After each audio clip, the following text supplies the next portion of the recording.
नमस्कार। एक प्रश्न आया है कि क्या किसी का दिया हुआ प्रसाद हम सब खा सकते हैं?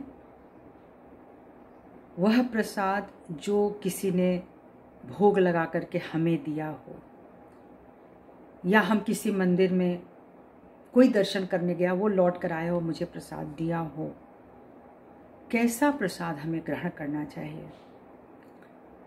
देखिए, पहले तो मैंने ये बताया ही था कि जब हमारे घर में चीज़ें आती थीं तो वो अग्नि को पहले भोग लगाया जाता था, अग्नि में डाला जाता था, ताकि उसके साथ साथ कोई भी नकारात्मकताएं वो ध्वस्त हो जाएं, जल जाएं, निकल जाएं। यानी बहुत सारे लोगों के हाथों में चैतन्य नहीं होता, बहुत सारे मंदिरों में चैतन्य नहीं होता। वो आप मूर्ति लगा दीजिए, मूर्ति तो कोई भी संगत राष्ट्र बना देगा, पर बनाने वाला कौन है, उसकी चेतना कहाँ पर है, उसको स्थापित करने वाले कौन लोग हैं। केवल मंत्रों से कुछ भी सिद्ध नहीं होता। हम लोग को आज ये जान लेना चाहिए कि मंत्र जितने नाना प्रकार के बने, जब तक हम उसको नहीं साधते अपने ऊपर, वो सिद्ध नहीं होता है। तो कोई भी जा कर के, तो बहुत उसके लिए वो लोग चाहिए होते हैं जो बहुत ही श्रेष्ठ कोटि के, उत्तम कोटि के लोग हैं।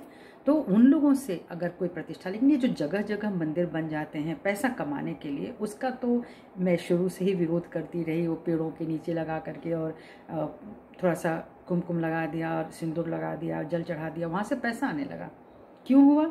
अगर कोई पैसा नहीं चढ़ाता तो वो हट गया होता, लेकिन वो पैसा चढ़ा, फिर उसके पेड़ के इर्द गिर्द एक चारदीवारी बनी। ये जो चीज़ है ये कभी चैतन्य नहीं देती है, कभी परमात्मा से नहीं जोड़ती है। इस बात को तो क्लियर कर लेना चाहिए। तो ऐसे लोगों का दिया हुआ प्रसाद, अब आप समझ लें कि कैसे लोग हैं, उनका दिया हुआ प्रसाद हमको नहीं खाना चाहिए।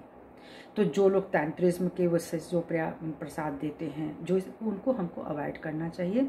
और खाना अगर बहुत ज़रूरी है तो आप अग्नि को दे करके खाएं, और अगर आप आत्म साक्षात्कारी हैं तो आप उसको वाइब्रेट करके खाएं। हम लोगों को हर खाना वाइब्रेट करके ही खाना होता है। तो सभी का दिया हुआ प्रसाद खाना नहीं चाहिए। सिर्फ खाने के लिए हमको नहीं खाना है, ये सोचना चाहिए कि उसमें चैतन्य आया कि नहीं आया। तो ये एकदम विवेक पर निर्भर है। सबको नमस्कार।